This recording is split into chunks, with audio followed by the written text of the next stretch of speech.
Game over. You lose. It's driving people insane. We're investigating obscene phone calls and mail threats to a certain Mrs. Dottie Hinkle. I should warn you, this note contains language. Officers, I have never even said the P word out loud, let alone have written it down. No woman would. Life doesn't have to be ugly. See, look at the birds out there. Listen to their call. Ooh-wee, ooh-wee, ooh-wee, ooh-wee. Ooh-wee, ooh-wee, ooh-wee. Ooh-wee, ooh-wee, ooh-wee, ooh-wee, ooh-wee. Oh, detectives, here's something you should be interested in. A grown boy who doesn't wear his seatbelt. Ooh-wee, ooh-wee, ooh-wee.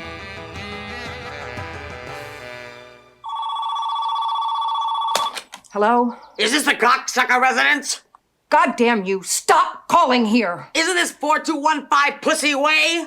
You bitch! Now let me check the zip code. 212, fuck you! The police are tracing this call this very minute. Well, Dottie Hinkle, then why aren't they here, huh, fuckface? Fuck you!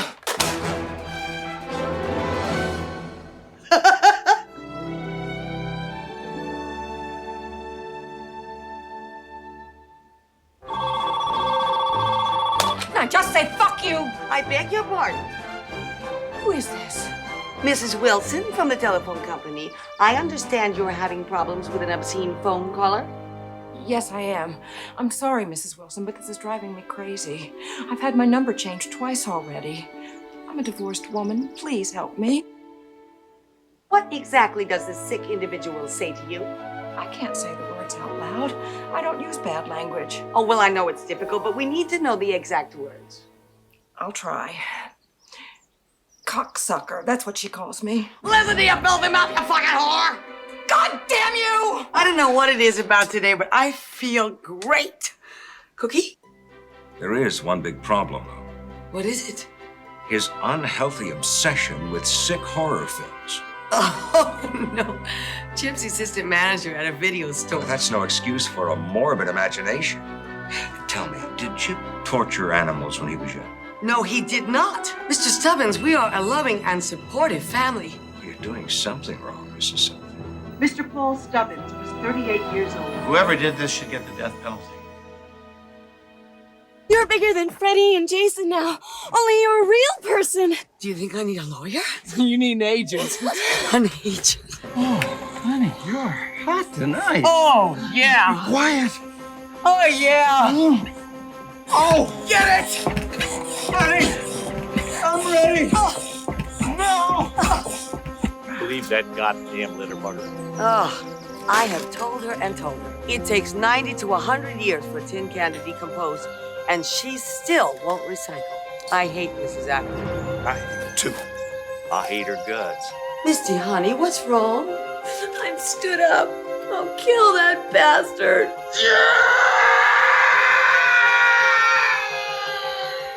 There she is. Henrietta Lee Lucas. Joan Wayne Gacy. A new face. In the deck of serial killer trading cards. Find her guilty on all 6 counts of first-degree murder. Look at me. I am as normal as all of you, but I have been framed by the police and perjured against by the very people I thought were my friends. Nightmare on Calverton Courts. The Maryland Teacher Massacre. It's not funny, son. Did you drive your car to the PTA meeting yesterday, Mrs. Sir? The Department of Motor Vehicles computer shows only one blue station wagon registered to a parent of any of Mr. Stubbins' pupils. Surely you don't think that Beverly was involved in this? She did it. Aimed the car right at Mr. Stubbins and mowed him down. Carl stood me up this morning and then he was murdered at the flea market. Murdered? Yes, murdered. You said you hated your teacher yesterday and he was murdered too. Like, I don't know, maybe Mom's nuts. It's a cool idea, Misty. Hey, let's make a gore movie about Mom. Better get a TV series. Pussy, that's what she said to me. Pussy Willow. Miss Jensen, I've told you, you have to rewind the tapes before returning them. Why? Because it's the rules. I don't feel like rewinding. See that sign? It's $1 fine for not rewinding, and this time I'm gonna charge you $2.99 plus $1 is $3.99. Keep the change, you son of a psycho. Mrs. Hinkle, Are you insane? No, I'm not, you motherfucker! Mrs. Hinkle, I find you guilty of contempt, and I sentence you to a $1,000 fine and 5 days in jail. Cocksucker! You lousy pig fucker! You bitch! You ugly whore! Let go!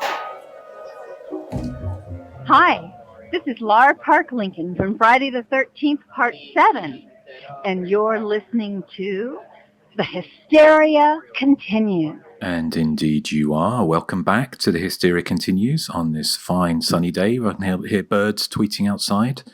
So, yes, we are covering what perhaps some people arguably might say is a strange pick for a slasher movie podcast, but we probably argue, no, it's not. We'll make the case for it. Serial Mom, John Waters' Serial Mom from 1994. Nathan, this was your pick, wasn't it? It was. I know it's tenuous, but I don't know. It's one of those movies that I just feel like we need to cover. Indeed. But you're not going to say the brown word, though, are you? Well, you know how I hate the brown word. Well, exactly. So, we'll see if you manage to slip that into conversation a little bit later. But thank you. Now, did you just fall off your chair? No, that's the cat. I should know by now. She wants attention. Yes. And I'm like, why do you always need attention when I'm doing the podcast? Well, she's the fifth member, isn't she? Yes. So, and Joseph, thank you for that intro. Wow, that was quite some epic. So that has put us in the mood. Did you have fun doing that? I'm just going to wait for Nathan to corral his pussy. I have tried. She just keeps jumping up on the back of my chair. I can't believe you said the P word, Joseph. Yeah, I can't either. I'm usually so restrained and reserved. It is true. But yeah, good job on that. And Erik, do you recycle? I do recycle, Justin, of course. And I also wash my recycling before I put it in the bin. What a good citizen you are. I am. So Serial Mom wouldn't be coming after you? No, hopefully not. So, but yes, we are covering Serial Mom today. So this is our first John Waters movie, isn't it? It's the only one that really kind of, you could arguably fits within the slasher wheelhouse. And we'll discuss that more. But before we do, obviously, as usual, we'd have a quick chat about what we've been watching recently. So, Nathan, have you seen anything you would like to tell us about? I watched The Mortuary Collection, which was one that you recommended, Justin. Yes. It's a really fun anthology. The story about the frat guy, it definitely went in directions I didn't expect. I don't want to say too much because I'm afraid I'm going to give stuff away because it's got its fair share of little twists and turns and everything. But I just thought it was a lot of fun. It didn't take itself too seriously. Definitely a recommend. The babysitter story was fantastic. That was probably one of the highlights in a really good film. And from where did you catch this film, Nathan? I think it may be on Amazon through Shudder. It's on Shudder. I don't know if you can. That's how I get it. How I saw it is on Shudder. But I'm sure you probably can purchase it outside of that. What are you insinuating there, Justin? No, I'm saying you can probably purchase it without purchasing Shudder, as in like you can purchase it on its own as an individual movie. Joseph. Yeah. Mm-hmm. So, well, I'm glad you enjoyed it, Nathan. I thought it was a fun little movie. So, excellent. Anything else you've been watching? The only other stuff I've been watching is stuff that, we've already discussed, like Sorority Babes and the Slimeball Bolorama. Justin's favorite movie to speak about. Because he loves that one, I know. I do, yes. So I won't say the name. I don't want to jinx myself. Yeah. So, well, okay. Well, thank you, Nathan. Erik, how about you? Haven't really had a chance to watch much. We are doing our top 3 for 1973 later today, so I was watching those. I did catch up with a few of the extras on the new Friday the 13th box set. Some of the commentary tracks. There's one in part 2 with Russell Todd, Bill Randolph, I think Lauren Marie Taylor and Kristen Baker are on it, which was quite good. And then in part 5, there was a commentary with Melanie Kinnaman, Debbie Sue Voorhees, and Tiffany Helm, moderated by Peter Bracke, the author of Crystal Lake Memories, and that was kind of fun. There's also a fan commentary with Adam Green, and I can't remember the other person's name, but it was done for a Patreon commentary thing they were doing back in 2018. So it wasn't as engaging a listen. I mean, they're enthusiastic about the film, but they don't really have anything much to say. I mean, they're this is rich coming from us, but they're kind of childish.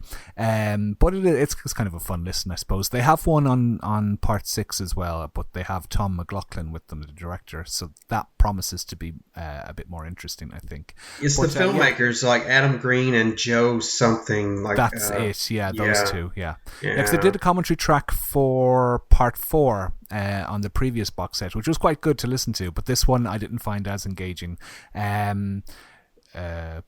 So I'm making my way through all the bountiful extras on the box set, finally, after owning it for over a month. I just want to do a commentary for part 5. That's all I ask. Yeah, well, there's 3 on this one, so we could add a 4th. Yeah. Well, maybe one day we can do a fan one that we can put out as an extra when we have a spare couple of hours. But okay, well, I still need to dig my way through them. Have you sent off your replacement discs? I have, yeah. I haven't done that yet. I need to do that. So yeah, it doesn't really, because I don't have a 3D television, that it doesn't really bother me, because that's the only other 2 issues were, a slight missing piece of a broken wrist in Jason Goes to Hell and a sound effect missing in Jason X. So none of them really affect me in any way, the replacement discs. So okay, right. Well, thank you, Erik. Joseph, how about you? Yeah, the only thing I've watched is something I really can't talk about that much because I may pick it for the show. But I rewatched the 1982 slasher film Deadly Games, the one with Steve Railsback and about the movie theater. This is one I really hope gets cleaned up because it's a very curious and strange little charmer, I thought, this time around. I'd seen it a long time ago and I didn't think much of it, but I have some interesting things to say about it, so I may end up picking it very soon. But that's all I've watched for this show. Cool. Okay. Yeah, that's one I'd like to. It'd be interesting to revisit because I've only seen. I used to have the VHS of it, and I think that's the only way I've seen it. And it's as far as I know, that's the only release it's ever had is the VHS, and it's a very dark print. Yeah, well, we've seen, haven't we, sort of, with like a film like Island of Blood, aka Who Done It, that when you actually get a cleaned up print, you can actually see what's going on in nighttime scenes. It really does, help the film. So, that sounds like one that a bit of an enigma. So, okay. Well, thank you. I've seen a few bits and pieces. We're not being paid by Shudder, but I've been working my way through some of the back catalogue on there. And one that caught my eye was a film from 2018 called Party Hard, Die Young, which was an Austrian slasher movie about a group of students partying on a Croatian island and then being bumped off one by one. So I didn't exactly have high hopes for this one, but I thought I'd give it a go because it sounded like it was, kind of fairly run-of-the-mill sort of teen slasher, but a kind of an updating of the I Know What You Did Last Summer kind of trope of, even earlier the early 80s slasher trope of a past misdeed being punished. But I didn't really like this one. It looks good. It's professionally done.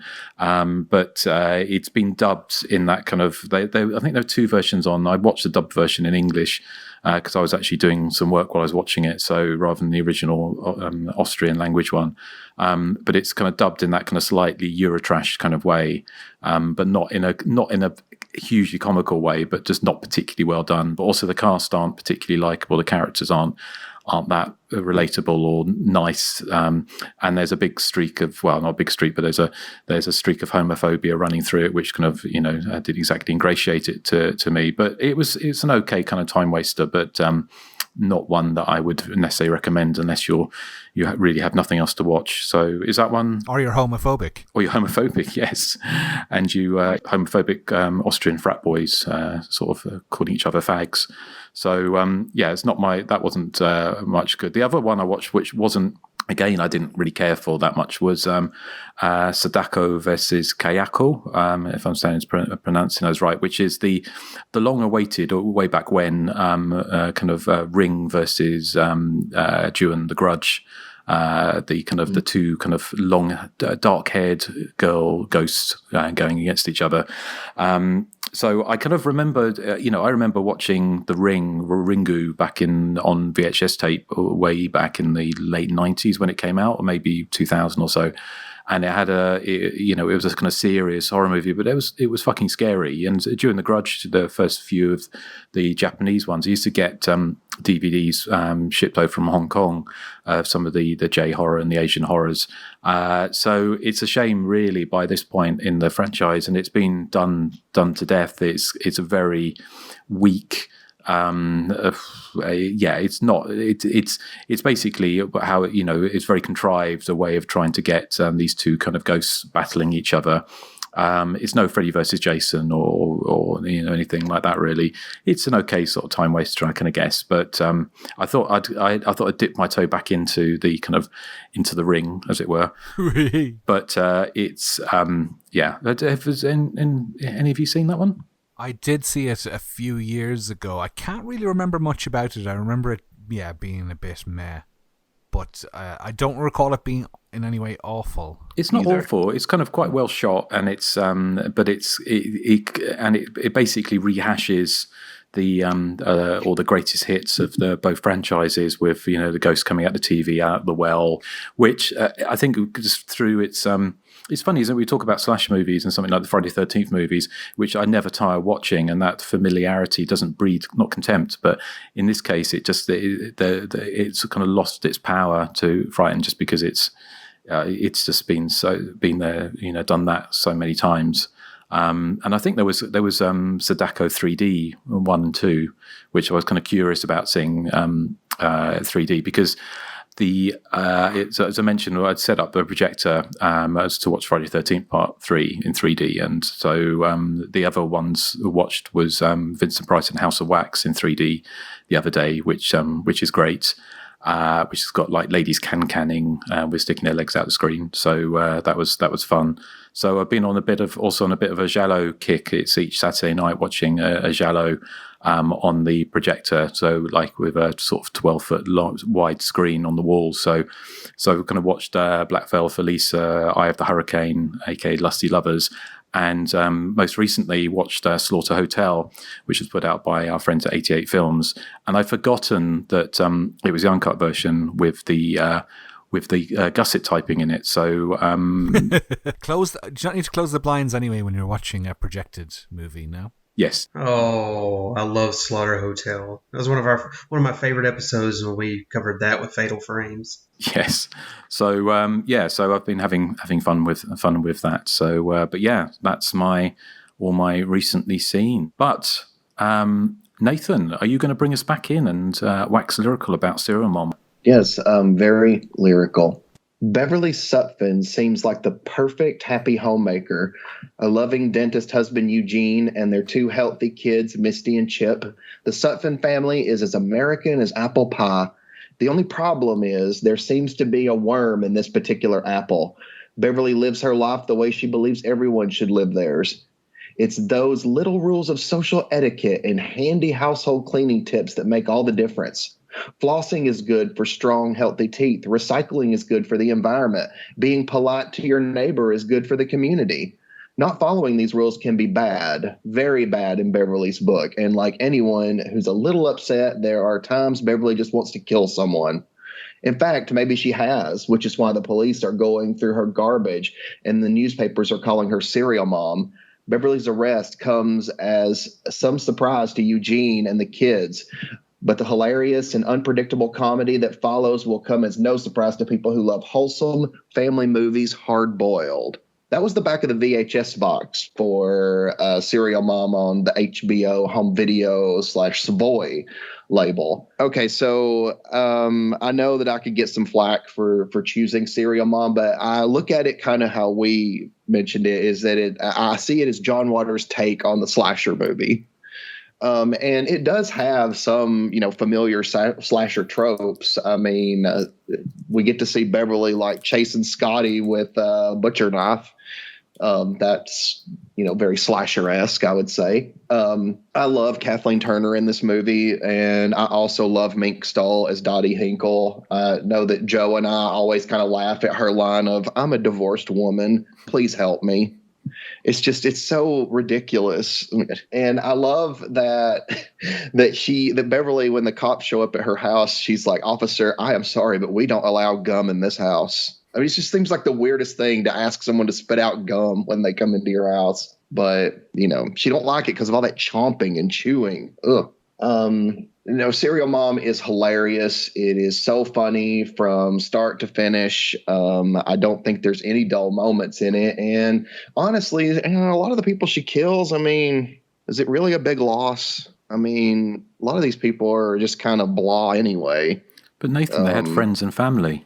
Well, they do. But just think about the teacher. He literally tells a woman, "Sorry, but some kids are not college material," referring to her son. He's just kind of a jerk. So I'm like, and then he was a jerk to Beverly, which is totally wrong. I love how petty a lot of Beverly's reasons are for killing people. And of course, her trolling Dottie Hinkle is one of the best parts of the movie.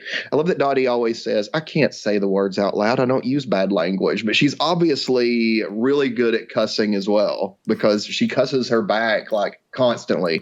When she's trolling her in the courtroom scene, it is absolutely hilarious. But yeah, this is one of my favorites. I saw it in the theater when it first came out. I was very excited, and of course I loved it, and I still love it today. It's amazing. There is so much that we can talk about with this one. I'm going to turn it over first to Erik. Yes, well, as you know, I've only seen this film once before, and that was back in the 90s. I kind of watched it back-to-back-ish to a degree with Pecker, which was the next film that John Waters did. And my recollection is that I preferred Pecker. Now, I don't know how sacrilegious that is. What we've heard, Erik. Oh, I knew you were going to take that out of context, you dirty little whore. Well, Erik, can you just pause for 1 second? Because I just found this sound clip from last time. Just reminded me of your whole... It just reminded me of your whole, yes. Yes, Justin, that's clever. That's really clever. Like an 8-year-old, honestly. Yeah, so I'm about to get even more sacrilegious. I really like Serial Mom, but I don't think I love it and worship it to the degree that I know you three guys do.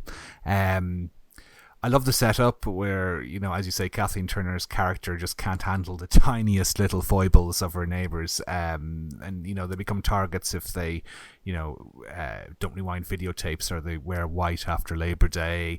And I like the absurdity of the fact that for the first half of the movie, she makes no attempt to cover her tracks, and yet nobody can work out that she's the killer.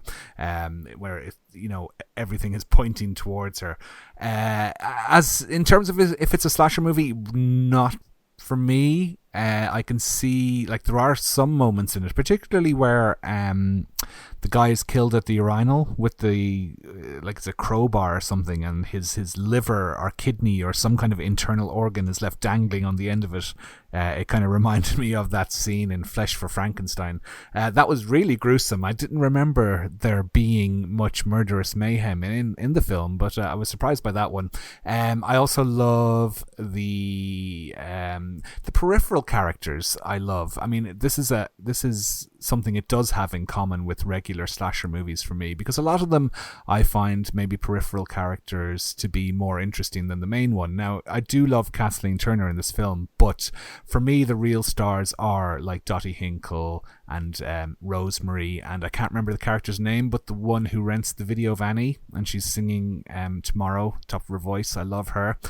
So those characters are really great fun, I think, and they are pure iconic sort of John Waters type characters. So I think when if I have a problem with the film, and it's only a tiny little problem because I do love the film, it's when it moves from the silliness of the first half to the more satirical feel of the second half, where Serial Mom is, in the courtroom and all that. I find it maybe loses its momentum slightly for me.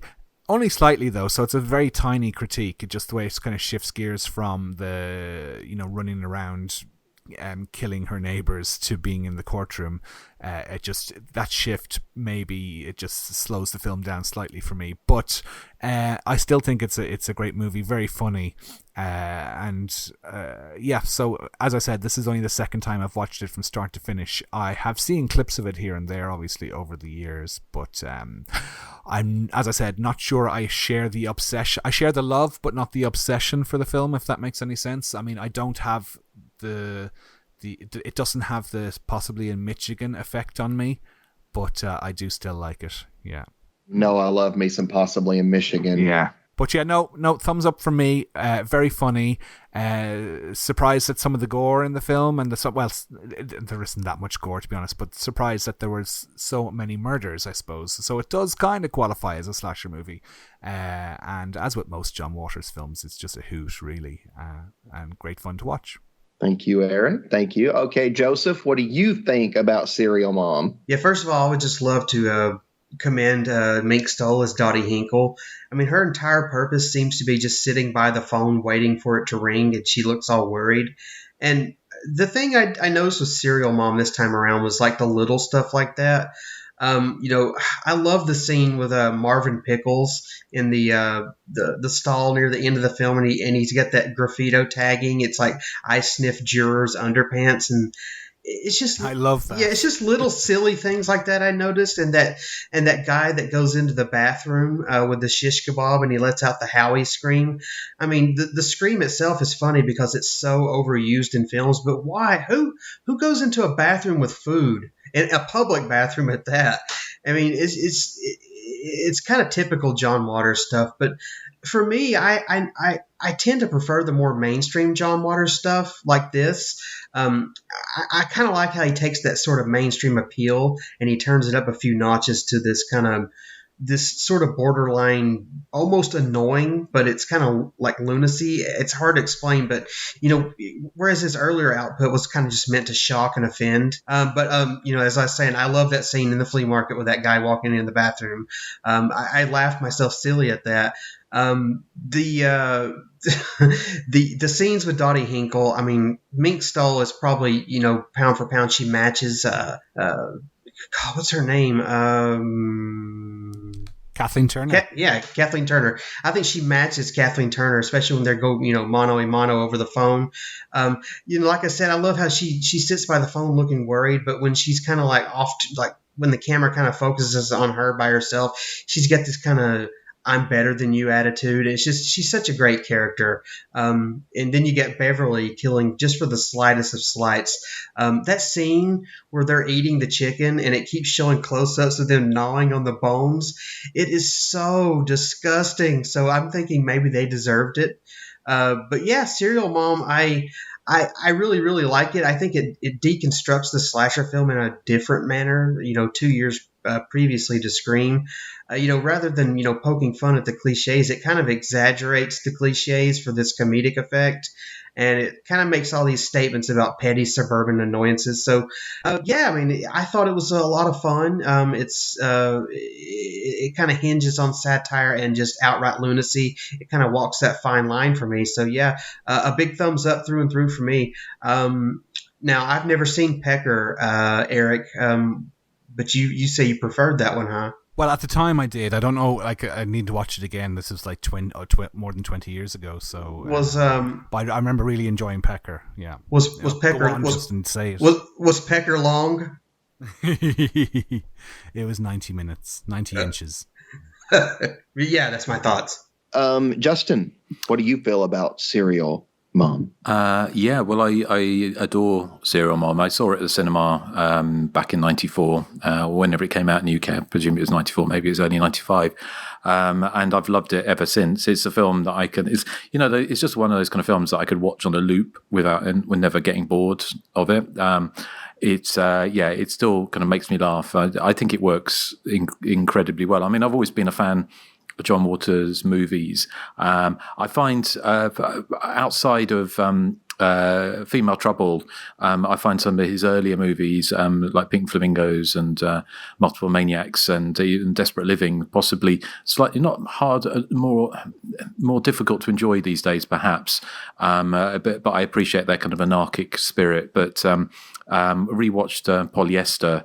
Not that long ago, we had the box set with the scratch and sniff card, which was very old, must be 20 years old now. So it's the smells of potpourri every single thing you scratch, but still, adds to the illusion. So I kind of appreciate what he does and subverts the kind of mainstream movies, but maintains a kind of mainstream sort of appeal to sort of a generalized or general audience.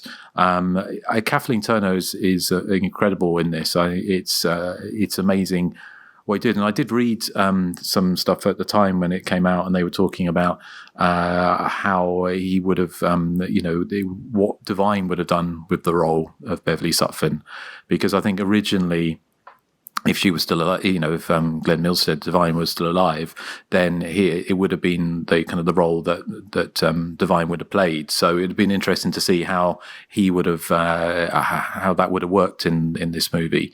But I think it's difficult to imagine actually anyone else doing this. I mean, she's so good.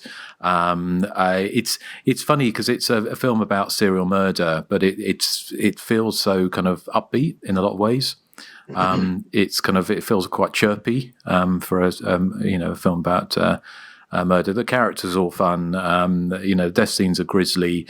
It kind of pokes fun at some kind of holy elements of American society that John Waters as he does best. So I love it all the way through. I don't think I love the courtroom scenes. I like all of it really. I don't think there's a bad patch throughout the movie. So I love watching this with friends and introducing people to it because they always get a kick out of it. So I think it's aged well as well. It doesn't feel too. I mean, it feels dated because it's from sort of 16 years old. Because one woman says, "I love Bill Cosby," that kind of dates it. Yes, but it's funny that when I saw the John Waters was introducing this at the British Film Institute in 2015, and he was sort of saying about how he even managed to get in a Bill Cosby, because presumably people in the know kind of knew Bill Cosby perhaps wasn't the nicest person, or was his public image was very different to how he was in private life, and I think that was maybe John Waters was saying that he was having a dig at Bill Cosby in this. Possibly, I don't know, but I love this movie. I think it's probably with this, I would say the only one I don't like of his movies particularly, and I was really disappointed when I watched it, was A Dirty Shame. I kind of liked Dirty Shame when I saw it. I'd have to rewatch it again, but I just found it fell flat. It felt sort of forced. It felt more like he kind of lost his kind of lighter touch with stuff. And I know there's not really light touch with John Waters stuff. It's very broad, but it felt A Dirty Shame. It kind of felt like he was parodying himself in some ways, if that makes sense. But it has a family of bears in it. Well, I thought, yes, you might appreciate that. But I had high hopes for that. And also, has the scene, was it with David Hasselhoff doing a poo in an airplane that freezing and landing on Tracy Ullman's head? Yes. How can you not like a film with that scene in it? Come on. I've never seen this film. Now I think I might want to. that was perfect. But I just felt the rest of it felt like it was almost like the people in it were kind of thinking we're in a John Waters movie, so we have to be extra John Waters-y. And I think I haven't seen Cecil B. Demented for a long time either, and I don't remember that being up there. But Serial Mom, for me, Serial Mom and Polyester and Hairspray, and to a lesser degree Crybaby, are kind of films that I could watch on repeat. So is Serial Mom his last great movie? I hate Crybaby. I can't stand that. Oh, I love that movie. Oh, it gives me cold chills. I hate it. For all you guys, then, just out of curiosity, what is your favorite John Waters movie? If you can only pick one. Serial Mom. Okay. Mine would probably be Serial Mom as well. I would say for repeat watching, I would probably say Serial Mom. For his later films, I think from his earlier films, Polyester was kind of bridged the gap between the kind of Female Trouble and those kind of earlier, more anarchic films. Polyester's a lot of fun. I really enjoy that. But it'd be probably a toss up between Polyester and Serial Mom for me. Yeah, for me, Serial Mom possibly, although I haven't watched it in a while now, but I do recall loving Female Trouble. That trailer used to be on a lot of Palace Picture VHSs back in the day. I know it was on before Evil Dead and a few other films I rented, so it has kind of a nostalgic place in my heart, even though I didn't actually see the full film until many years later, but the trailer brings back fond memories. Do you, Eric, do you like polyester peckers? I kind of get the impression that Dawn Davenport is your kind of spirit animal sometimes, Eric. Well, Dawn Davenport's a bit Inga, isn't she? Well, exactly, she is, yeah. Because when she doesn't get cha-cha heels for Christmas. I know, that was totally me. Exactly. That was a great scene, the cha-cha heels, but I always love the scene where she's hanging out with her two friends in the school restroom and they're smoking, and she says out of nowhere, she just goes, "You know what? I hope I get arrested." So yeah, as far as it being a slasher movie, and again, this is arguable, but I think it's as closest John Waters ever got to making a slasher movie. But I would say that it's probably more reading up about what the ideas he came up with. It was more about the even back then the emergence of the obsession with true crime. That it was having a resurgence at that point, because apparently this film came out around the same time as Natural Born Killers, the Oliver Stone movie. So there was definitely at that point there was this kind of and so his parody really of people like Rivero, Geraldo Rivera, and all those kind of shows that were doing all the kind of the true crimey type stuff, and sensationalized sort of America's Most Wanted, that type of thing. So, but it kind of works as a parody as well. But it's like I say, it's so for the subject matter, it's so upbeat and cheerful as well, which I think is delightfully perverse in its own way. So it's but as whether it's a slash movie, it sure as hell fits. If we want to make it fit, then why not? It's our podcast. I thought it was interesting that Matthew Lillard is playing a character again who's obsessed with horror films. Yeah. Well, I know he's not obsessed with horror films in Scream, but the film sort of has that same kind of most of the characters are into them. I loved looking at his bedroom wall and spotting all the posters on it, kind of like Violet's bedroom in Friday the 13th: A New Beginning. I kind of like how they deconstruct some of the horror cliches through his character. And I love that video store he works at, by the way. Oh my God, it looks amazing. It does, doesn't it? I love Ricky Lake's line of, "Oh my God, the blood was brown, not red like in horror movies." Yeah. I was going to mention the Scotty masturbation scene. It's so ridiculous. He's watching just some woman standing there, and he's like, Not like just some woman, it's Chesty Morgan. Well, yeah, I mean, she's not really doing anything, but she's just standing there, and he's just like. But this was pre-internet, so you had to make do. Yeah. And Scotty, he was like a huge perv.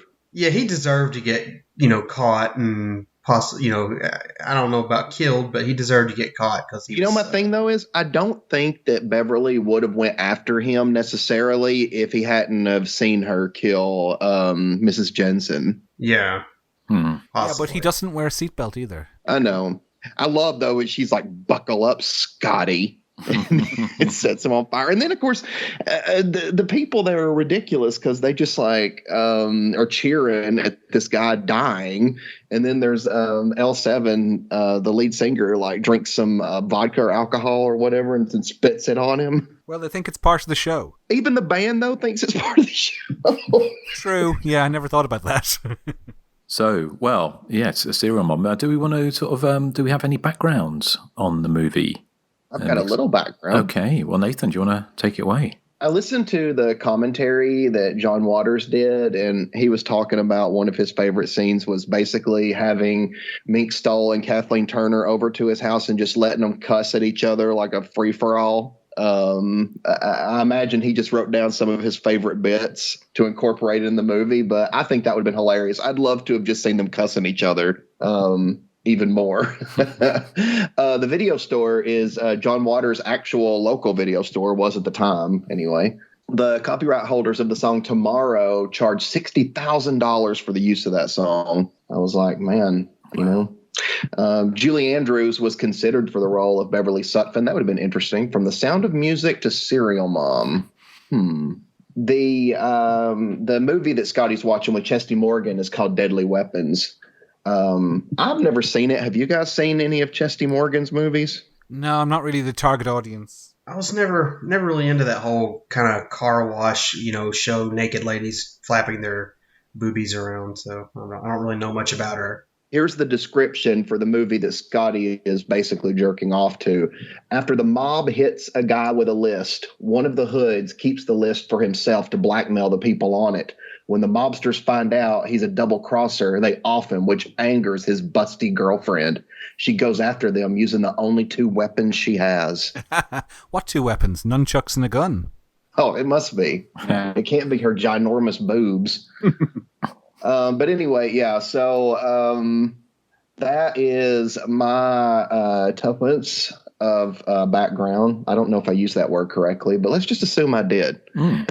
Joseph, do you have any background? Only that the scream that you hear in the bathroom when the guy discovers Carl dead. I'm not really sure where that scream's originated, but they call it the Howie scream because in the film Broken Arrow, Howie Long gets kicked out of a moving train, and they use that sound effect, and somehow it just stuck on. So it's called the Howie scream. And I think one of the earliest instances of it being used was in the it was in use as early as the late 70s or early 80s. But that's all the background I really had time to dig up for this week. I'm sorry. That's all right. No worries. Erik. Okay, well, the film opened on April 13th, 1994. Now, it only debuted at number 11 in the US box office chart, but that's only because it was only showing in 502 theatres. Its actual per-theatre average would have lifted it into second spot behind the incredibly ghastly Four Weddings and a Funeral, one of my least favourite films, Evs. It made 7.8 million domestically. That's like 5 of the same thing. Sorry? That's like 5 of the same thing. 4 weddings and a funeral. I don't get it. 4 weddings and a funeral, 5 of the same thing. They're all equal. The 4 weddings, a funeral is equal to a wedding. It's what I'm getting at. It's a Married with Children reference, Erik. Oh, okay. I didn't watch Married with Children. Sorry. Nathan would get it. Come on, Nathan. Oh, well, I did, but I'm a little slow, so pardon me. Carry on, Erik. Okay, it made 7.8 million domestically, but its budget was 13 million, so it was deemed as kind of a flop. Now, I can't get my internet to work here because my computer is not cooperating with me today, but the actor who plays Scotty, I don't know if any of you guys have his name written down, but Justin Wallen. Yeah, that's him. He played Andy Barclay in Child's Play 3 a few years before this. Okay, so I was mentioning some of the posters on Chip's bedroom wall. The ones I spotted, there were effects shots from Hellraiser, Evil Dead, and I think Pumpkinhead I spotted there as well. And he had posters for 2000 Maniacs, and he's also watching Herschel Gordon Lewis's Blood Feast as well on VHS in his room with his friends. Oh, one of the things I forgot to say about it is I love how 90s some of the stuff looks, particularly Chip's girlfriend when she arrives first. She reminds me of Lisa Simpson when she went off to the beach and changed her image. Oversized man's shirt and back to front baseball cap, real 90s fashions. I love that. Do I have? Oh, Will Wheaton apparently auditioned for the part of Chip, which ultimately, of course, went to Matthew Lillard. Will Wheaton. Will Wheaton. Will Wheaton. Is that a Family Guy reference? Yes. Sorry. You're full of the references today, Joseph.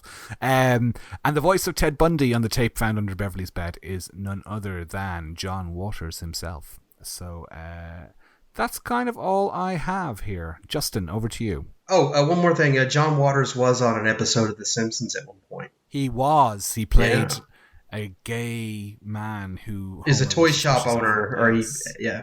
Cool. Okay. Well, thank you, Erik. A few bits. As you say, it was a bit of bit of a flop, I think, when it came out. Partly, apparently, John Waters said he was surprised that the people who made it or put the money up kind of more or less just said yes to it without really scrutinizing it, which seems very strange. I think originally Columbia Pictures were interested, but it was put out by, I think it's the Independent Savoy Pictures, or and apparently when they actually saw the movie, they were like horrified and said, well, we didn't realize that we were going to have Kathleen Turner or, sort of setting fire to someone in the movie. And so they put out on test screenings, and they released it to test screening in Los Angeles, and apparently everyone loved it. And then they decided to put it out on a test screening because they wanted him to change the movie. I mean, this is what he said. I think this is what he said in there's a couple of interviews I read with him, and he said that they put it out for test screening in a really conservative part of LA or outside LA with an audience that they said weren't his target audience to see how it would play with a wider audience. And apparently that went down quite well as well. So they ended up putting out the movie. So he said that generally he's never had a problem before. He says the problem is getting the money to make the movies, but once he has a green light, he usually can make the kind of movies he wants to make. Apparently he said his mom said it was his best movie, and he was very proud that he used to play on cable on Mother's Day every year for years. He said that it was kind of based because John Waters was famously used to go to trials, like he went to the Patty Hearst trial, and of course he had Patty Hearst as in the movie, infamously wearing the white shoes after Labor Day, and he was pen friends with one of the Manson girls as well. So he was kind of an early adopter to the whole true crime phenomenon, which of course we've seen played out massively now with podcasts and everything. So he sort of said that it was going to be, he'd never seen a parody of that kind of North American obsession with true crime from, I think it was it Hard Boiled or whatever, they kind of the kind of news shows that did like very salacious recreations of crimes and sort of almost celebrated serial killers. So a couple of things. He said that Suzanne Summers, who of course turns up at the end of the movie, is going to be playing the serial mom in the movie version. Apparently, she gave everyone set Thigh Masters as a gift. That's lovely. Yes. He also said that he told Fangoria in an interview I saw with him, he said that the scene in the courtroom was inspired by a true story. He said that when Madonna and Willem Dafoe were researching for the movie Body of Evidence, they went to a courtroom. Saucy. And apparently the judge stopped the proceedings midway and turned to her and said, "I love your movies," which sounds quite unlikely because, as we all know, Madonna's movies are mostly dreadful. But what else was there?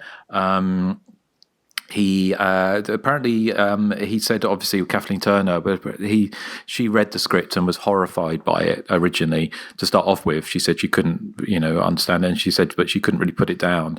And she met with John Waters because I saw an interview with her talking about it, and someone saying about, did John Waters want you to eat dog poo?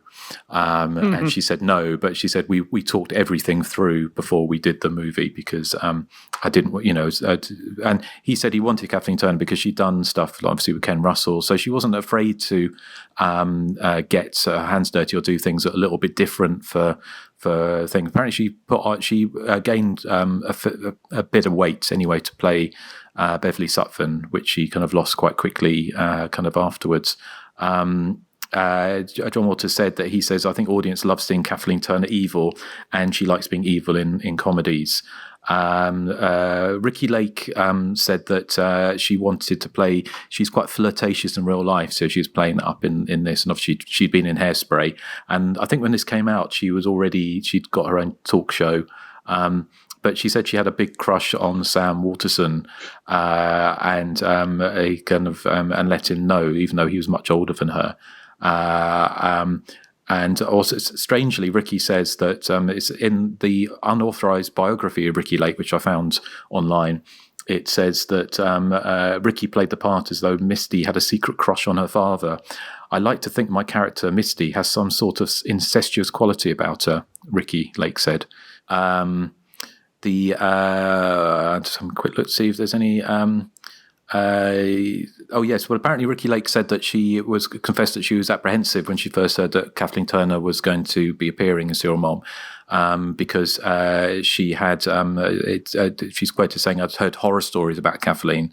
But then went on to say, but she was exactly the opposite, absolute professional. I've never seen anybody so focused. She wants it bad. She's really hungry for a hit, and she worked her butt off. And the last couple of bits I've got here was that there was a kind of a premiere in New York at a private screening room, which sounded like quite the event, because it says. And this is again from the Ricki Lake unauthorized biography. It says that punk rocker Iggy Pop was seen holding court with independent filmmaker Jim Jarmusch. Johnny Depp attended the party with his girlfriend model Kate Moss. Fred Schneider of the B-52s was glimpsed collecting autographs from Ricky, Willem Dafoe, and Sam Waterston. And timing her entrance like a classic movie star, Kathleen Turner arrived fashionably late to an enthusiastic round of applause. So that's the thing. The other a couple of other quick bits was that it was shot in the kind of posher area of Baltimore, which I think is kind of where in the same area where John Waters grew up. And he said that the people of his parents' age still hated him there, but apparently he said most of the people living there now were of his age. He's quoted as saying, "My age group lives in those houses now." He says that his age group is also running Hollywood, and producers no longer sit in shock when he shows them his old films. They all saw them in college, which may explain possibly why he was able to get quite a few of these films greenlit. And lastly, just a couple of the reviews of the film were generally pretty good. I got a couple of just very short quotes from some of the reviews. Barbara Vancheri in Pittsburgh Post-Gazette said, "It's wicked. Sure, some of the stuff is pretty sick, but it's still awfully funny. A bloody good time." Peter Rayner in Los Angeles Times said, "Mainstream John Waters is weirder than underground John Waters. His latest is one of his best." Rita Kempsey in the Washington Post says, "It's a one-joke comedy. The going is too ristically gory to really be funny." Dave Kia in New York Daily News said John Waters' movies are hit or miss affairs in which brilliant gags relieve long periods of fruitless divering. Serial Mom is no exception. And the last one is a Philadelphia Inquiry. Carrie Ricki says, although it has a couple of laugh-out-loud sequences, before too long Serial Mom becomes petty and irritating. So a bit of a mixed bag there. But I think if you like John Waters, then the movie possibly plays better, and possibly arguably it didn't find the kind of mainstream appeal that it did, say Hairspray did. Although the other thing I thought was interesting was John Waters said about, obviously, Divine, talking about if Divine had actually played Beverly Sutphin, but he said that even with Hairspray, which was the most mainstream of movies, and also the big, now it's gone on to this massive afterlife and on Broadway and everything, but he said that there was so much kind of prejudice against kind of cross-dressing or kind of drag queens or whatever you could term Divine as. He said that Hairspray, the airlines wouldn't play Hairspray because they couldn't they wouldn't have a film with a man playing a woman. Would they not play Tootsie? Well, that's a good point, actually. He was saying that like films like Mrs. Doubtfire, which had come out around that time, in about 93 or something, he was sort of saying how times had changed. But he said that it was. He said that they were very nervous about sort of doing things. He said like with Polyester, which had Tab Hunter on there. He said that the TV stations refused to screen the TV spot if they showed with the version that showed Divine and Tab Hunter sitting on a bed together. So very different sort of times, but it kind of does. I do sort of daydream about what a kind of Divine style, as Beverly Sutphin would have been. I think it would have been not a very different movie, but it would have been probably slightly. I think Kathleen Turner is a kind of, Divine was a good actress, but Kathleen Turner has a kind of a self-contained, demented quality, which I think really works in this. That she doesn't go completely over the top. She doesn't.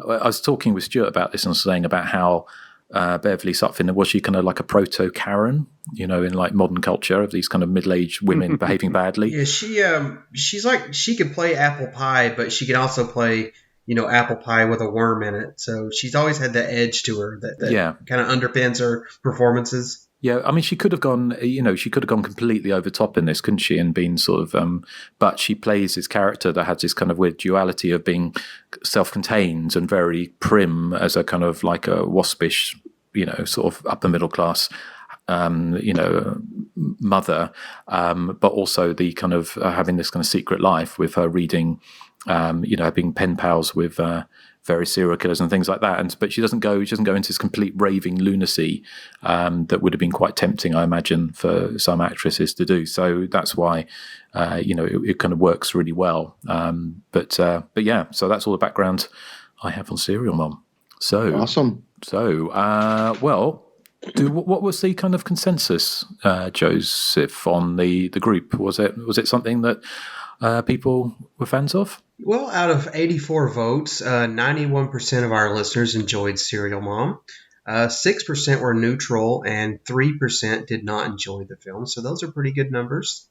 Our listener of the week is Mikey Faulkner, and he writes, I was obsessed with this as a 9-year-old. It's surprising that the only cereal I know anything about is Rice Krispies. You can find us on Facebook, Instagram, Twitter, YouTube, and just about anywhere you catch your pods. We're also on Patreon, so please consider supporting the show for as little as $1 a month. And our email address is info@thehysteriacontinues.net. You can also use feedback, but no one really uses that, so it's info@thehysteriacontinues.net. Cool. Yes, fantastic. So, Erik, are you going to make us laugh like John Waters? I am going to make you laugh. Okay. It's my joke of the week. It's so freaking fantastic. What do you call a woman whose idea of parenting is to run around the house waving a spatula going wibble, wibble, wibble? Surreal mom. Surreal mom. Oh, God. Joseph sounds like Demon on the toilet in Speaking of which, that reminds me, yesterday I was playing the Friday the 13th game and somebody's name on there was Damn Enchiladas. Cool. Thank you, Erik. Well, you're more than welcome. Yes. Well, as ever, we, in pursuit of a laugh. So you keep going. You'll get there one day. Okay. We have some feedback, don't we? I have some feedback here. Does anyone else have any? I do. Okay. Well, Erik, do you want to do yours? Yes. Okay, it's from Rob Balducci again, and he says, Hi guys, I was excited to see you covering Never Hike Alone and Never Hike in the Snow on your podcast. I've been a lifelong Friday the 13th fan and had never checked out any of the fan films before, so it was a good excuse to finally watch them. I recently joined your Patreon, so it was nice to be able to hear them on Friday the 13th and not have to wait until the 15th. Plus, it was my birthday, so that was an added treat. Oh, his birthday was Friday the 13th, just like Jason. Today is his birthday. His is the 13th of June, though. I thought the films were an absolute blast, and my only issue with them was that they were too short.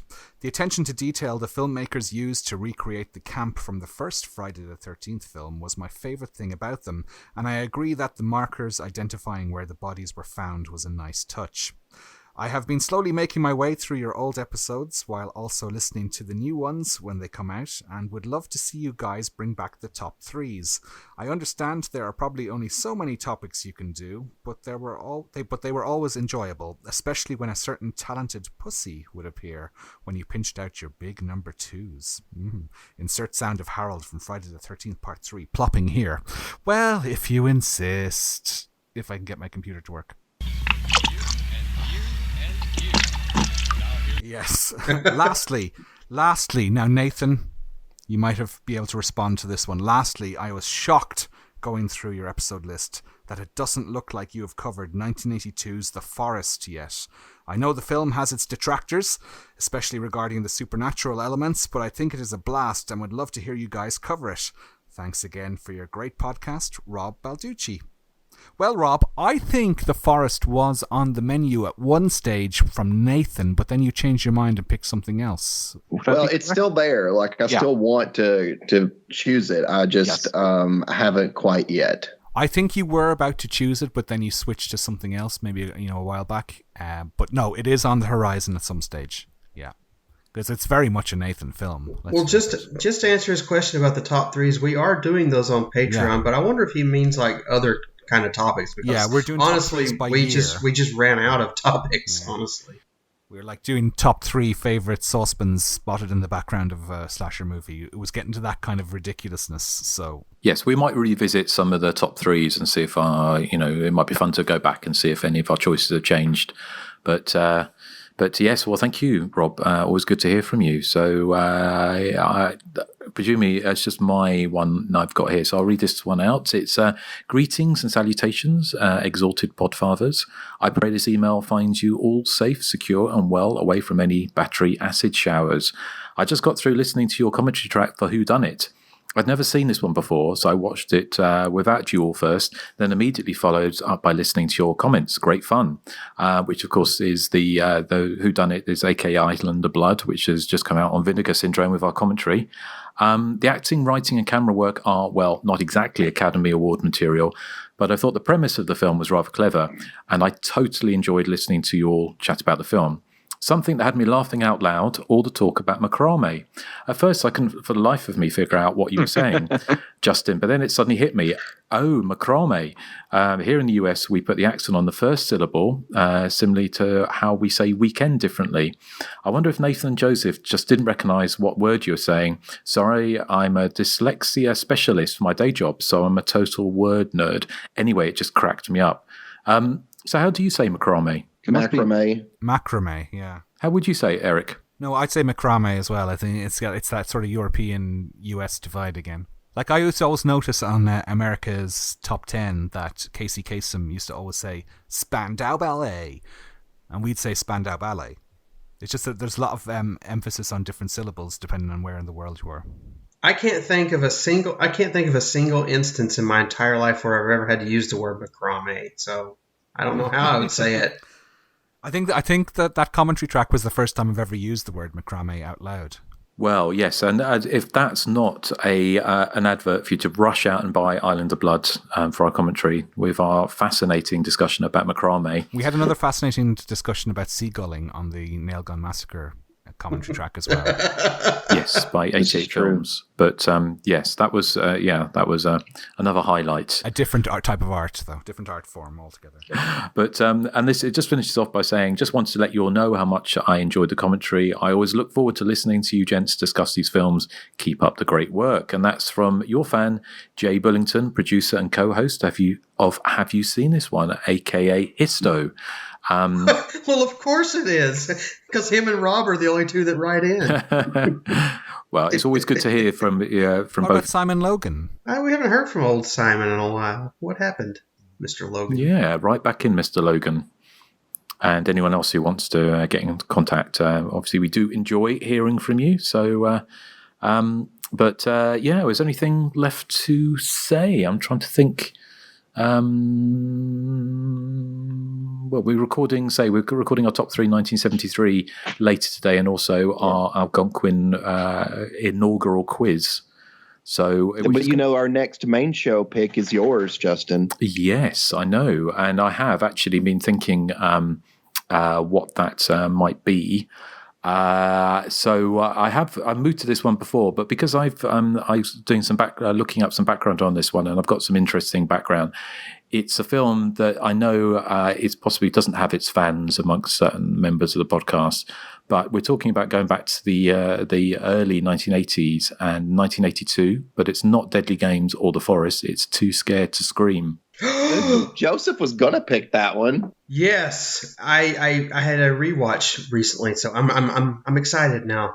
Okay, because I seem to remember you didn't like it.